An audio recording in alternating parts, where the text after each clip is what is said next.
오늘은 하나님 아버지의 뜻이라는 제목으로 은혜를 나누겠습니다. 성경을 보면 하나님께서 먼저 우리에게 인간에게 나타나고 찾아오신 것을 봅니다.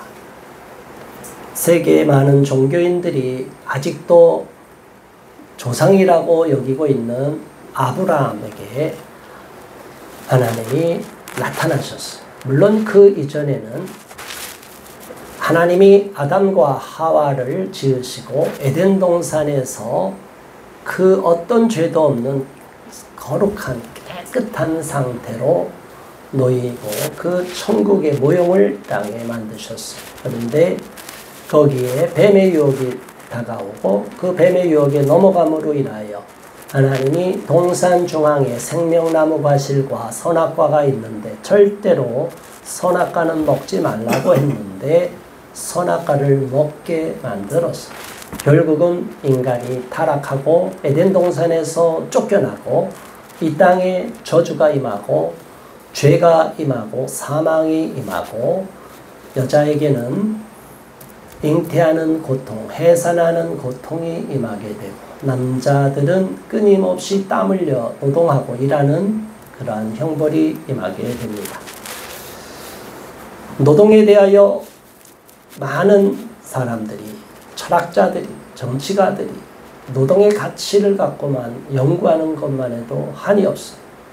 이게 이데올로기적으로 보면 하나님이 우리에게 원래는 노동 자체가 형벌로 다가오지 않았고 에덴 동산이라는 곳에서는 하나님이 모든 것을 다 제공했는데 저주가 임하니까 죄가 임하니까 일을 하게 되고 땀 흘려 고통을 겪게 되고 땅에는 엉겅퀴 가스가 나서 계속 옥토가 되지 않고 갈아서 기경해야 되고 더군다나 뱀과 사람의 후손, 여인의 후손이 저주를 받고 서로 원수가 되게 만들었어요.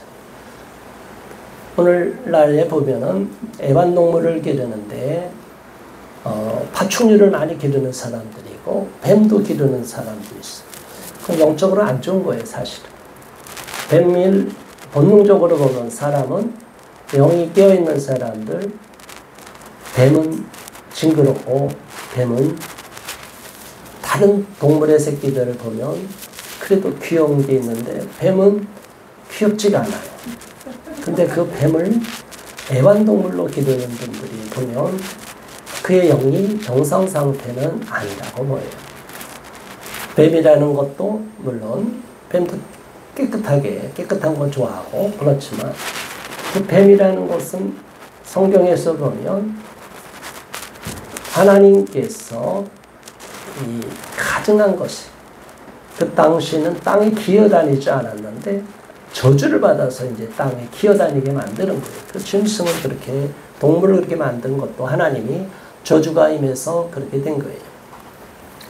하나님이 세우신 질서 가운데 우리가 이렇게 살아가면 구약의 아브라함에게 나타날 때 먼저 나타나셨어요.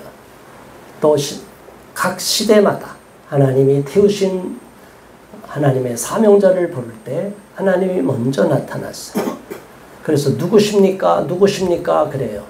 하나님이 어느 날 저와 여러분에게 나타나서 이름을 부르면 어떻게 할까요? 아무개야! 그러면 많은 사람들은 누구세요? 이렇게 묻질 않아요. 깜짝 놀라요. 두려움이 임해요. 이게 무슨 소리지? 갑자기 누가 내 이름을 알지? 사방을 돌아보는데 없는데 또 한 번 불러요. 아무개야. 네? 어디서 들리는 소리지?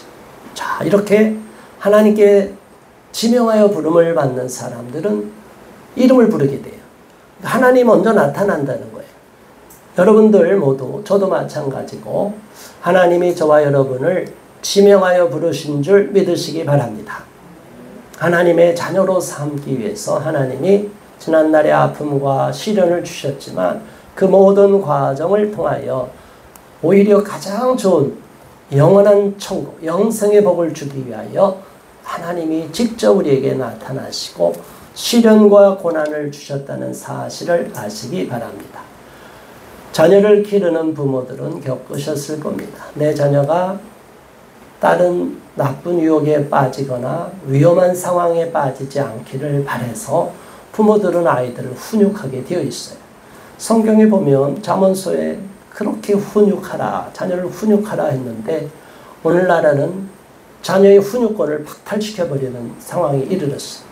물론 부모들도 자녀들에 대하여 인격체로 대우하고 아동도 인격적인 존재다, 권리가 있다. 그게 아동의 인권이죠. 그것이 있다는 것을 인식해야 되는데 그것을 조금 망각하는 경우, 그래서 실수하는 경우가 있지만 그럼에도 불구하고 부모의 훈육권 또 아동의 인권을 보호하기 위해서는 부모의 양육권 보호해야 될 권리가 더 우선이라는 것을 여러 가지로 다 알려주고 있어요. 법에도 그렇게 명시되어 있어요.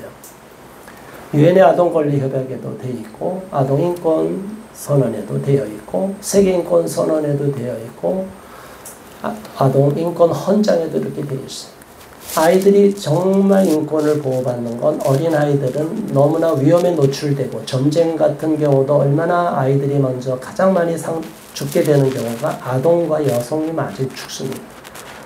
남성도 물론 죽지만 이 비극의 상황에서 전쟁 같은 경우 또 재난의 상황 또 위험한 현대의 사회를 살아갈 때 아동의 인권이 보장을 받아야 되는데 가정에서 부모로부터 보호를 받아야 되는데 너무나 안타깝게도 일부 부모가 부모다운 역할을 못하고 자녀를 학대하거나 자녀에 대하여 신체적으로나 정신적으로 너무 힘들게 하는 경우가 있어요. 그럴 경우는 부모가 잘못해서 오히려 아동의 인권을 침해하는 경우가 발생해요.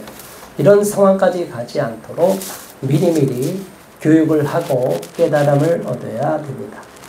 자, 그런 예외적인 상황은 둘째치고 우리 하나님이 백성들을 이스라엘 백성들을 부르신 것 또 진짜 부모들이 자녀를 생각할 때의 그 입장을 생각하면 가장 좋은 것을 주기를 원하셔요. 나쁜 거는 주지 않고 위험한 상황은 피하게 하시고 정말 좋은 거를 주기를 원하시고 그리하여 이스라엘 백성들에게 출애굽했을 때 모세를 통하여 십계명도 주시고 수많은 모세오경 속에서 하나님이 하라는 계명과 하지 말라는 계명 613가지나 되는 계명을 주셨어요. 그런데 인간이 하나님 아버지의 뜻을 다 알기가 어렵고 무엇보다 마음에 하나님 아버지의 뜻을 두기를 싫어하는 거예요. 사람들이 배가 부르면 이제 더 이상 음식을 원하지 않는 것처럼 어렵고 힘들 때 눈물의 골짜기를 다닐 때는 하나님을 찾다가 그 상황이 해결이 되면 언제 그랬냐는 듯이 하나님을 옆전으로 뒷전으로 물려놓는 경우가 많아요. 그래서 우리 속담에도 있죠. 물에 빠진 사람 건져줬더니 내 보찜 내놔라 이런 속담이 있어요. 죽어가는 사람 살려줬으면 고맙습니다 해야 되는데 아니 내 보찜이 어디 갔어? 어디다 감춰뒀어요. 그 보찜이 어디 갔어요? 물에 또 내려갔지. 그래서 이 어리석은 사람들이 도와준 사람에 대한 고마움을 잃어버리는 거예요. 이걸 배은망덕이라고 해요. 하나님에게 많은 사람들이 배은망덕한 것을 보아요. 구약의 성경을 보면 하나님이 가장 안타까워하고 화가 나는 이유가 뭐냐. 하나님은 우리가 하나님의 형상으로 지음받았기 때문에 하나님께도 좋아하는 것과 싫어하는 것이 있어요. 또 사랑이라는 것은 독점력이 있기 때문에 그 한 대상에게만 모든 에너지와 관심과 정성을 쏟아야 돼. 그런데 하나님을 사랑하라고 하는 백성들이 하나님 외에 또 다른 우상을 또 다른 신을 섬기면 하나님이 어떨까요? 질투하는 하나님이다. 그래요. 질투하는 하나님이란 뜻이 뭐예요? 내가 너를 그렇게 사랑했는데 너는 나를 그렇게 사랑하지 않고 곁눈질을 해? 딴청 부려? 바람 펴? 이게 있을 수가 없는 거예요. 엄청나게 화가 나는 거예요. 하나님은 오직 우리를 목숨처럼 사랑하시고 우리를 너무 사랑하시고 아끼기 때문에 똑같은 사랑을 받기를 원하는 거예요. 그런데 현대의 비극이 뭐예요? 신앙인들도 이런 하나님에 대한 사랑을 잃어버리고 사랑과의 관계에서도 성경에 예언이 되어 있듯이 마지막 때가 되면 사랑이 식어지리라 라고 예언이 되어 있어요. 왜 그럴까요? 많은 사람들이 사람에 대한 소중함을 잃어버리고 사람 외의 것, 물질에 만문신앙에 젖어 있거나 또 다른 것에 명예나 헛된 것에 자기의 쾌락에 빠져서 사람의 소중한 가치를 잃어버리는 거예요. 가장 소중한 사람에게 헌신하고 집중해야 되는데 이러한 집중과 헌신을 안 해버리는 거예요. 미혹을 당하는 거예요. 그래서 원수 마귀가 계속 우리를 유혹하는 거예요. 아담과 하와를 뱀이 유혹하듯이 오늘날도 계속 유혹해요. 어떤 사람을 좋은 관계의 상태의 사람을 유혹해요. 부부도 유혹해요. 연인 사이도 유혹을 해요. 성도들 간에도 사랑의 공동체가 되어야 되는데 이 안에서도 유혹을 해서 시기가 나게 만들고 질투가 나게 만들고 목사인 저도 누구만 편애한다 이렇게 오해를 하게 돼서 시험 들어서 교회를 떠나는 경우가 많아요. 그래서 교회를 신앙생활을 하더라도 절대로 사람을 보고 신앙생활하면 안 되고 저와 여러분은 오직 하나님만 바라보고 믿음생활 잘해야 될 줄 믿습니다. 그게 진짜 하나님의 생각인데 하나님 아버지의 뜻을 모르고 하나님이 왜 우리를 이 땅에서 지명하여 부르시고 자녀로 삼아주셨는지를 모르다 보니까 이 땅에서 사는 것이 목적이 되어버리는 거예요. 저와 여러분들은 이 땅에서 열심히 최선을 다해 땀 흘려 노력을 하는 것도 중요한데 더 중요한 건 뭐냐? 우리가 영원히 살 곳은 하나님 아버지가 계신 천국이라는 것을 믿으시기 바랍니다. 그 하나님의 뜻이 나중에 천년왕국 시대 이 땅에 펼쳐지게 되긴 돼요. 그러나 이 땅에 천년왕국이 임한다 할지라도 그거는 일시적인 것이고 영원한 것에 비하면 극히 제한적인 거예요. 영원이라는 것은 시간에 무한대의 시간을 갖는다는 거예요. 죽음이 없이 생명이 무한대로 연장이 된다는 거예요. 그렇기 때문에 우리는 영원한 천국에 대한 소망을 갖기를 바랍니다. 하나님이 저와 여러분을 사랑하셔서 우리에게 교훈해 주시고 깨우쳐 주는 내용을 마음에 새겨야 되는데 그 하나님 아버지의 뜻을 모르는 이스라엘 백성들, 구약시대의 백성들도 있었고 예수님이 이 땅에 친히 인간의 몸을 입으시고 성육신하셔서 이렇게 많은 제자들을 가르치고 군종들에게 교훈을 주시고 천국 복음을 전파했음에도 불구하고 그 하나님 아버지의 원대한 뜻은 모르고 제자들이 백성들이 예수님 말씀 좋아요 쫓아다니면서도 그 속엔 시기심이 꽉 차 있는 거예요. 욕심이 꽉 차 있는 거예요. 자, 오늘 18장 1절의 말씀 보겠습니다. 1절 함께 다시 봉독합니다. 그때에 제자들이 예수께 나와 이르되 천국에서는 누가 크니까? 사람들이 이렇게 비교하길 좋아해요. 누가 1등일까요? 학생들은 시험 보면 1등에 대해서 관심 갖고 누가 더 큰 자가 됩니까? 자, 여러분 이렇게 생각하는 것이 가장 신앙적이라고 생각합니다. 저는 천국에는 우리가 갈 수만 있으면 성공한 거예요. 천국에는 들어가기만 하면 우리 인생은 성공한 것으로 너무나 감사한 거예요. 천국에 들어가서 누가 크냐 작으냐는 필요가 없는 거예요. 그곳은 너무너무 기쁜 곳이고 너무너무 행복한 곳이고 무한대가 되어 있어요. 자, 여러분 지금 가장 세계에서 희귀하고 값비싼 금속으로 꼭 필요하다고 하는 게 뭐예요? 금 외에 히토류라는 게 있어요. 그 히토류를 하면 또 환경이 많이 파괴되더라고요. 아무튼 그 히토류 같은 것도 얼마나 가치가 있어요.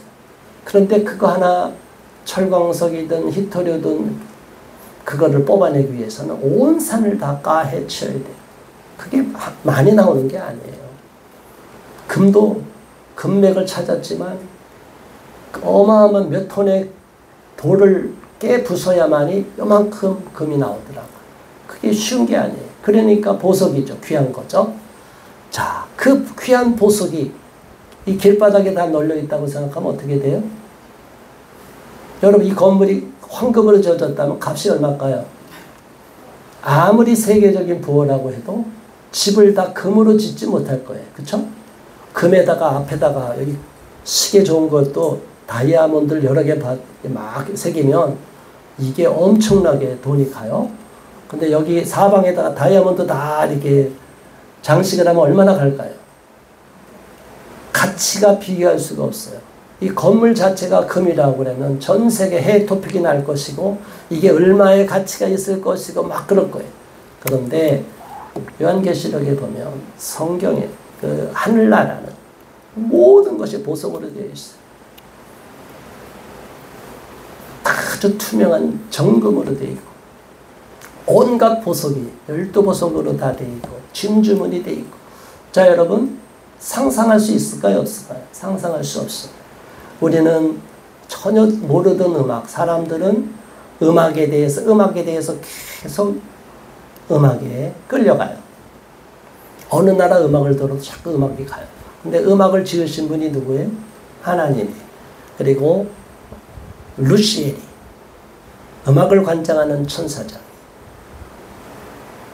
하나님을 영화롭게 하는 음악의 천사장인데 자기가 영광을 받으려고 하나님 앞에 반기를 들었어요. 그게 하늘의 전쟁이 일어난 거예요. 그래서 하늘의 군대에서 싸움이 일어나서 쫓겨나고, 그래서 루시엘이 루시퍼로 타락한 거예요. 그래서 저주받아서 가장 흉측한 얼굴을 하게 됐어요.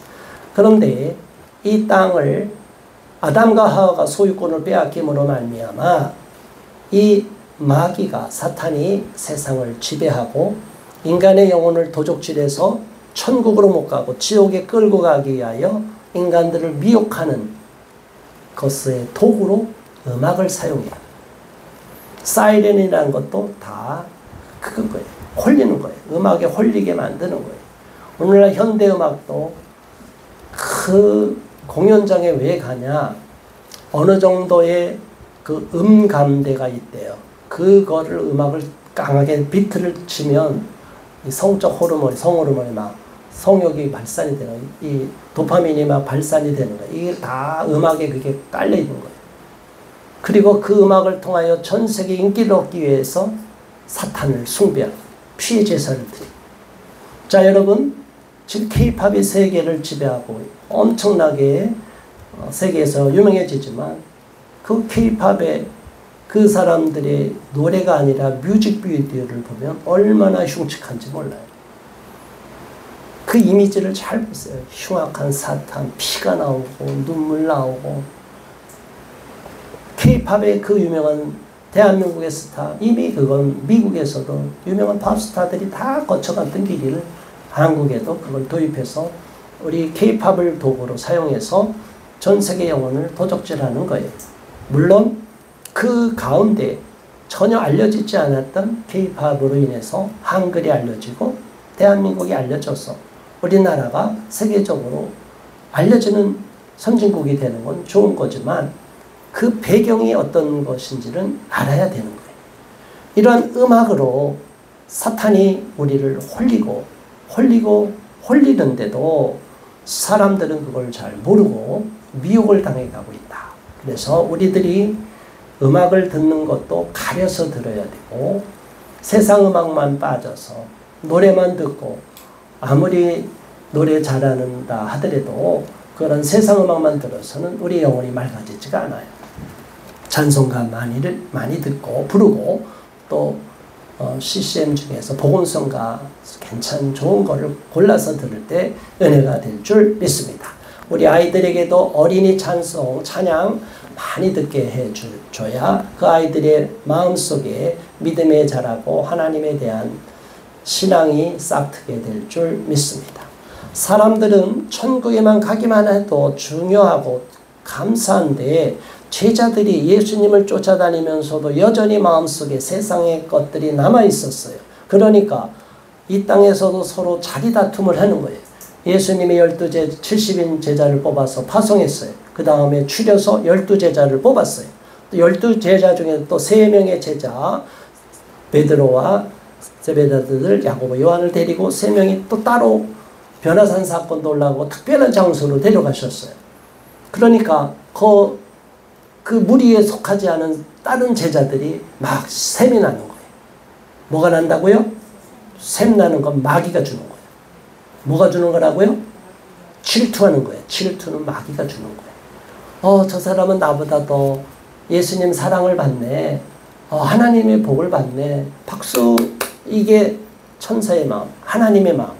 근데 마귀는 기분 나쁘지? 교회 나가지 마. 교회 기분 나쁘지? 그거 못된 목사야. 뭐 이렇게 해갖고 교회 나가니까 아무개 권사가 혼자 목사님 사랑 독차지하고 있고 거만해. 꼴 보기 싫어.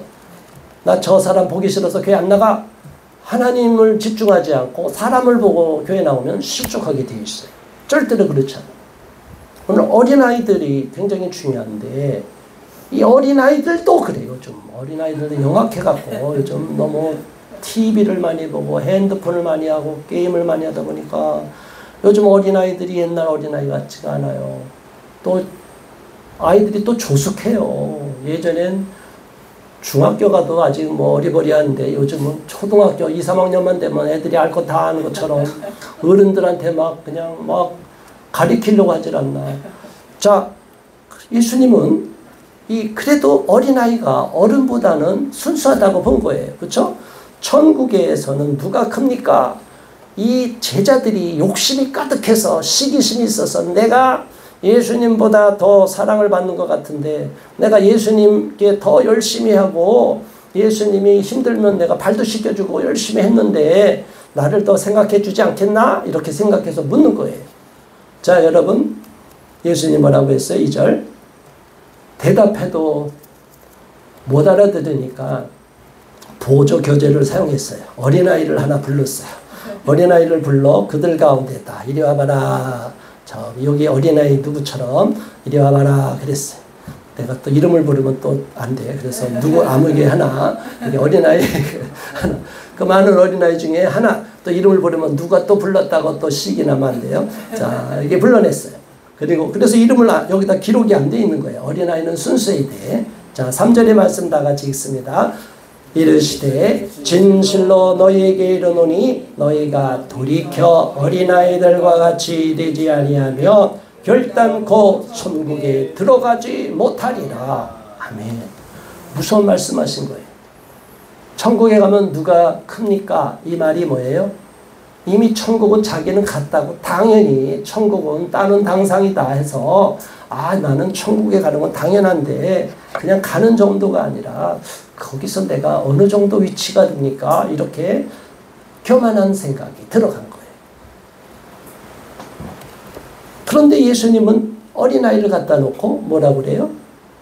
너희들이 이 어린아이와 같지 않으면 천국에 아예 못 들어가. 누가 크냐 작으냐가 아니라 너희들 다투는 너희들은 아예 천국 못 가. 이렇게 말하는 거예요. 자, 여러분 얼마나 무서운 말씀이에요. 그렇죠? 싸우면 어떻게 된다고요? 천국 못 가. 잘 알아들으세요. 어린아이부터 어른까지 똑같아요. 이런 마음이 있어요. 어른들도 시기하는 마음이 있고 누가 잘 되면 배가 아파요. 물론 슬프기는 해요. 하나님 왜 저는 고난만 주고 저 사람은 저렇게 잘 되게 하나요? 속상한 마음이 있어요. 그럴 때 어떻게 해야 돼요? 하나님 저에게도 빨리 회복시켜 주시고 저에게도 하나님이 그런 은혜가 임하기를 바랍니다. 이렇게 기도해야 되는데 정말 하나님 차별해. 하나님은 또 저 부르주아만 사랑하나 봐. 그래갖고 나는 프로레타리아인데 이 교회는 타락했어. 이 혁명으로 갈아엎어야지. 막 이렇게 이념으로 잘못 생각하는 사람들이 있어요. 절대 그런 마음을 들면 안 돼요. 시기하는 마음, 속상하는 마음, 누구를 편애할 거라고 착각하는 마음, 이거는 마귀가 주는 거예요. 하나님은 절대로 그렇지 않아요. 어느 사람이든지 누구든지 하늘에서 햇빛을 비춰주듯이 똑같이 사랑을 주셔요. 그런데 그 사랑을 자기가 덜 받았다고 오해를 하고 비교하니까 시험에 드는 거예요. 이어서 4절에 더 말씀하십니다. 어린아이 특징을 말하는 거예요. 4절. 그러므로 누구든지 이 어린아이와 같이 자기를 낮추는 사람이 천국에서 큰 자니라. 아멘. 역설의 법칙이라고 들어보셨을 거예요. 성경에 보면 역설적으로 진리를 가리키는 경우가 많아요. 이해가 안 돼요. 우리가 상식적으로는 잘난 척해야 더 인기가 있어요. 많은 사람들이 더 잘난 척하고 내가 최고 잘나, 이 노래 있잖아요. 세계적 히트곡. 내가 최고야. 뭐 내가 잘났대. 자, 여러분 내가 최고 잘났나? 그 노래 있죠. 내가 제일 잘나가. 내일 잘 나가. 그거 얼마나 위험한 거예요. 돌 맞아요. 마귀한테 돌 맞는 거야. 최고 잘 나가 하다가 너무 앞서 나가다가 낭떠러지도 떨어지고 흔히 나는 건데, 이 세상에서는 사람들을 자꾸 그렇게 부추겨요. 네가 최고야. 네가 최고야. 그 누구보다도 너가 최고야. 근데 너를 무시해? 그건 사람도 아니야. 무시해버려. 부모도 거역해. 이렇게 아이들이나 어른들 모두가 다 자기를 숭배하게 만들어요. 자기를 대단하게 여기게 만들어요. 열등감에 빠지는 것도 안 돼요. 이건 자존감이랑 다른 얘기예요. 스스로를 존중히 여기되 남도 존중히 여기는 것은 아주 좋은 거예요. 자존감이 진짜 있는 사람은 남을 무시하지 않아요. 근데 자존감이 무너진 사람은 상대방을 깔아뭉개서 똑같이 상처를 주려고 해요. 그래서 이 상처가 치유가 되지 않으면 다른 사람에게도 똑같이 상처를 주기 때문에 비극이 일어나는 거예요. 가정에서도 비극이 일어나는 거예요. 회사에서도 교회에서도. 우리는 이 사회가 불평이 있고 상처가 치유 안 된 사람을 인하여 많이 어지러워 있는 것을 봐요. 저와 여러분들은 절대적으로 그런 마음을 먹어서는 안 됩니다. 스스로를 낮추는 사람은 자존감이 있는 사람이에요. 내가 스스로 자존감이 있다면 좀 잘 나가는 사람이 있으면 좀 잘 나가네. 쿨하게 인정해요. 이해가 되시죠? 잘 나간다고 자꾸이랑 막 비교하는 사람이 있어요. 비교할 필요 없어요. 비교하면 여러분 샐러리맨들 못 살아요. 지금 연봉 지금 메타라고 하는데 지금 거기서도 AI 뒤늦게 뛰어든다고 하나 스카우트 하는데 연봉 수천억을 주겠대요. 1년에 수천억을.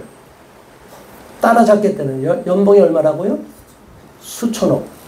지금 연봉이 그런 사람들이 있어요. 스톡옵션까지 가져서. 자, 그러면 여러분 그런 사람과 일반 직장인 비교하면 생각이 나요? 그럼 여러분들 스포츠 경기 보지 말아야지. 축구 선수 보면 호날두가 얼마를 받아요? 몇 천억을 연봉으로 받아요. 아니 그럼 여러분 축구 볼 맛이 나요? 저기는 그냥 하루가 1초당 돈이 막 우리 봉급만큼 나오는 거야. 막 이렇게. 여러분 이게 생각하면 재미없잖아요. 축구도 못하는 게 저렇게 돈만 많이 번다고. 이용하는 거죠. 사우디에서. 이런 유명 스타를 통해서 사우디 국가를 브랜드를 자꾸 알리고 월드컵 유치하려고 하는 그 광고비로 쓰는 거예요. 자, 여러분 이런 걸 왜 제가 굳이 말하냐면 비교하는 순간 시험에 드는 거예요. 그래서 우리에게 약한 부분이 있어요. 사람마다 다 약한 부분이 하나씩 있어요. 어떤 사람은 성적인 것에 약하고 어떤 사람은 돈에 약하고 어떤 사람은 명예에 약하고 어떤 사람은 권력에 약하고 다 있어요. 자, 그런데 그 약한 부분을 이겨내는 방법은 뭐냐면 자기가 약한 부분에 대해서는 좀 무관심해야 돼.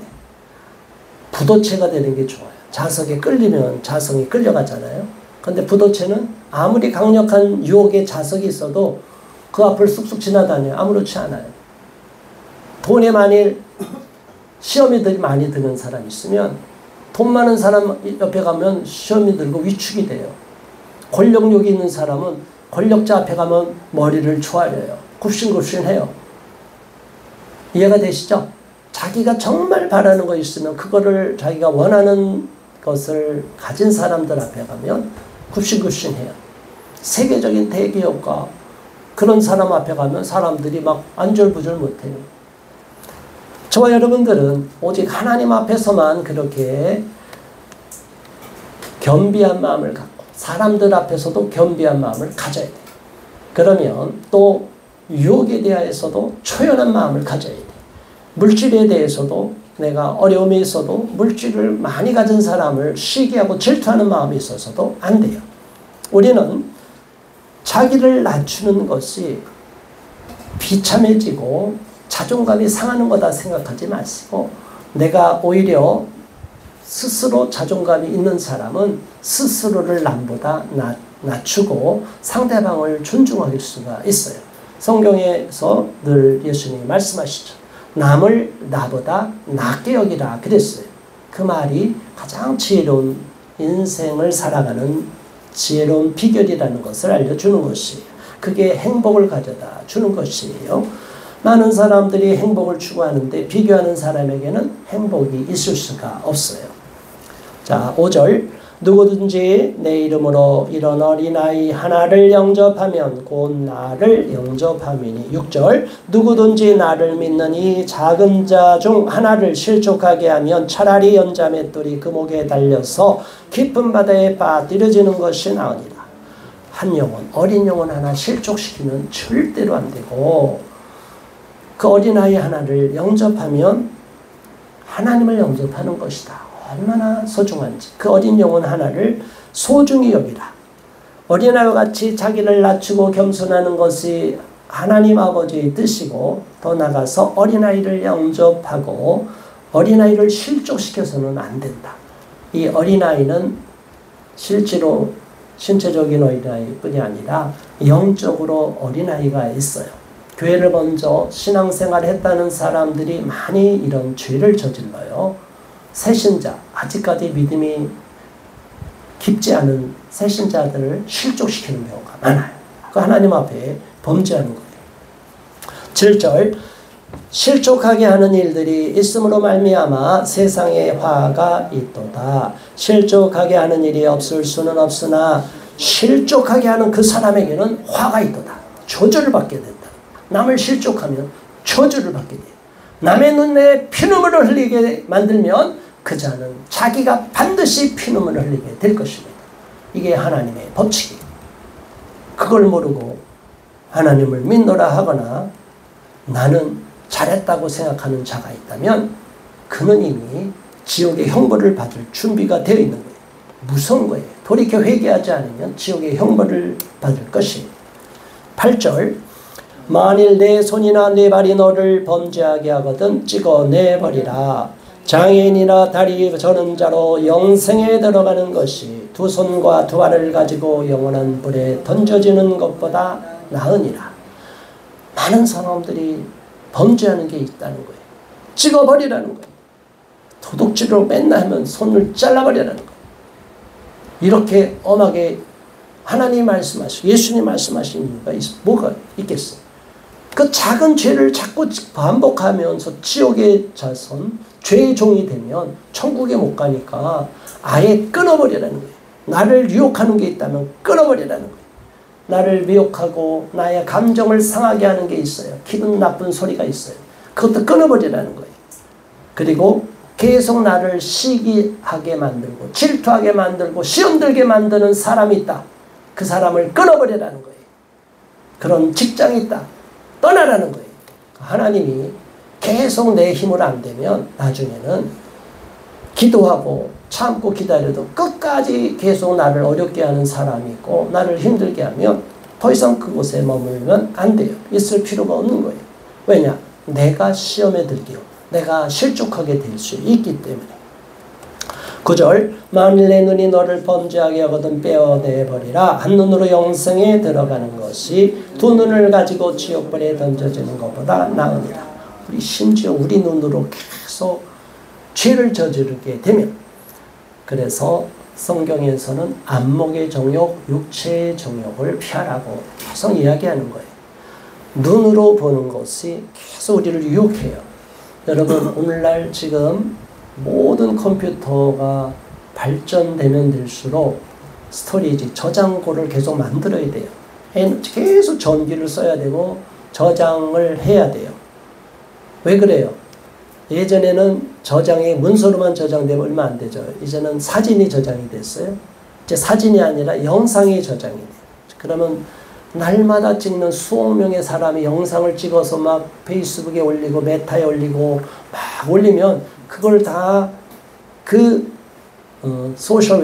소셜미디어는 그걸 저장을 해야 돼요. 그게 용량이 무한대로 늘어나는 거예요. 자, 그런데 여러분, 사람들은 기억을 어떻게 해요? 어떻게 기억이 돼요? 입체적으로 기억이 돼요. 시각, 청각 다 기억이 되는 거예요. 영화로 그냥 저장이 되는 거예요. 우리가 1시간 영화 보면 그 고화질로 하면 저장이 몇 기가 나오죠. 근데 우리가 이렇게 쭉 하루에 얼마나 영화를 찍어요? 상상할 수 없는, 우리가 그걸 축약을 시켜서 압축을 하니까 몇 기가지, 이거를 원본 화질로 고화질로 가면 영화 한 편이 몇백 기가 되는 거예요. 이거 엄청나거든요. 근데 우리가 날마다 보는 여러분, 이 순간도 예배 시간에 과거의 기억이 딱 떠오르면 뭐가 떠올라요? 이미지로 떠올라요. 영상으로 떠올라요. 그게 기억이에요. 그러니 우리 뇌가 무한대의 저장 용량을 갖고 있는 거예요. 이 뇌를 다 쓰지도 못해요. 그냥 뇌는 자꾸 쓸수록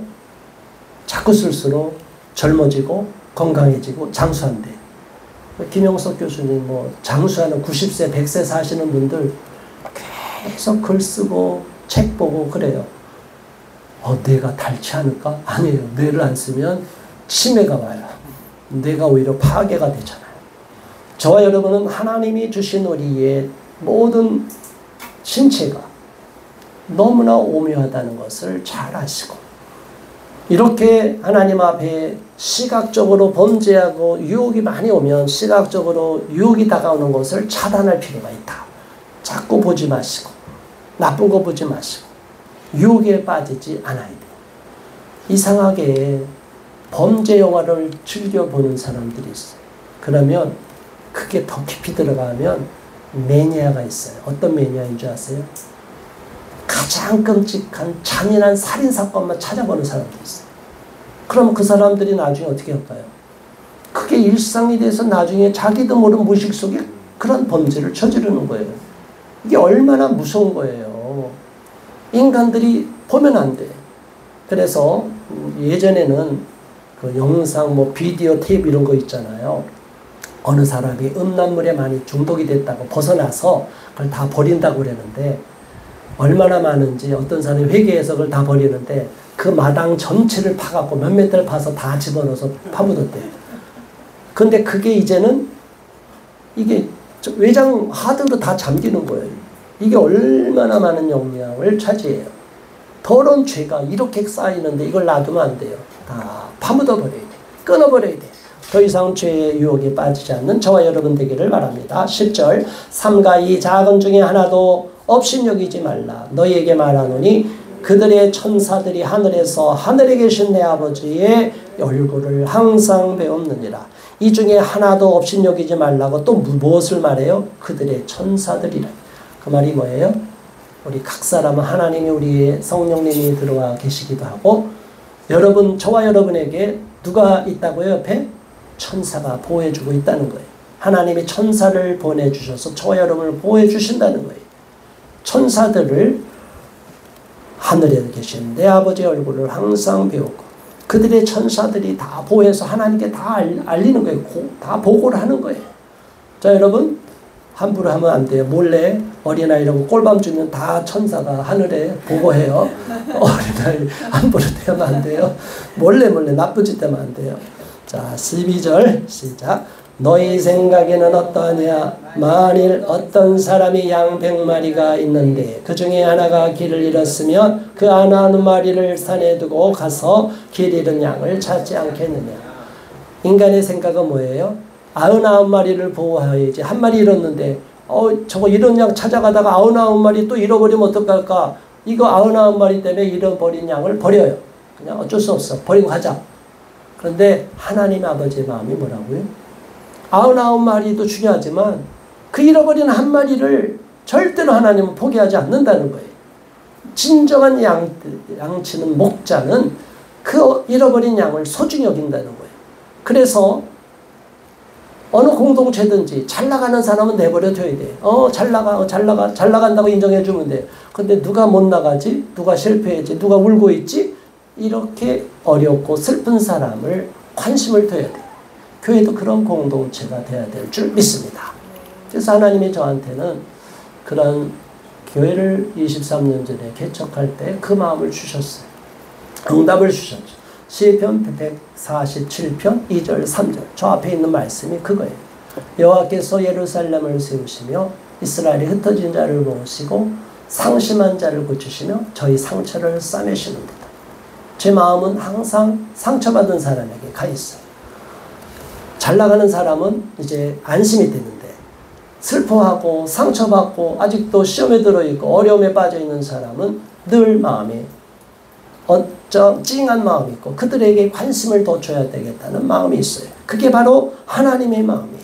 길 잃은 양에 대한 관심, 상처받은 사람에 대한 관심, 지금도 아직 눈물의 골짜기에서 벗어나지 못하고 힘들어하고 있는 그 한 영혼에 관심을 갖는 저와 여러분 되시기를 주님의 이름으로 축원합니다. 그게 바로 하나님 아버지의 뜻이고 마음이라는 거예요.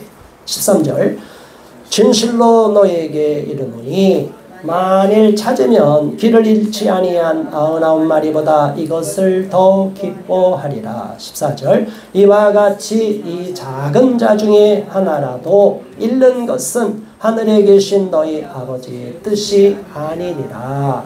아멘. 하나님은 우리 인간이 볼 때 작고 하찮고 보잘것없는 사람 우리끼리 비교하지만 하나님은 절대 그렇지 않고 오히려 약하고 힘없고 가난하고 눈물 흘리고 슬퍼하는 사람에게 더 많이 관심을 갖고 계시다는 것을 믿으시기 바랍니다.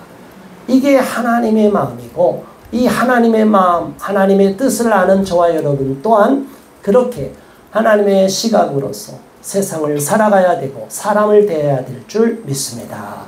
그게 진정한 크리스찬의 자세라고 생각하며 우리 모두 하나님 아버지의 뜻을 따라 순종하는 삶을 살 수 있게 해달라고 잠시 합심하여 기도하겠습니다. 주여 하나님 아버지 고맙습니다. 감사합니다. 오늘 주님께서 주시는 귀한 은혜의 말씀 가운데 다시 한번 새롭게 깨우침을 주셔서 감사합니다. 하나님께서는 우리 어린 자녀들을 생각하듯이 약하고 상처받고 눈물을 흘리고 실패한 자들 편에 서서 그들을 돌보고 아껴주고 계시는 것을 봅니다. 사람끼리 서로 비교하고 서로 판단하고 시험에 들지만 하나님은 결코 사람들을 판단하고 비교하지 않고 한 사람 한 영혼 소중히 여기며 가장 세상에서 하찮고 보잘것없는 자에게도 사랑으로 다가오시는 분임을 믿습니다. 우리는 그 하나님의 마음을 갖고서 이 땅을 살아갈 수 있게 하시고 우리 은혜로운 교회는 그런 하나님의 사람들로 가득한 하나님이 기뻐하는 은혜의 공동체, 천국의 공동체가 되도록 인도하여 주시옵소서. 예수 그리스도 이름으로 감사 기도드립니다. 아멘.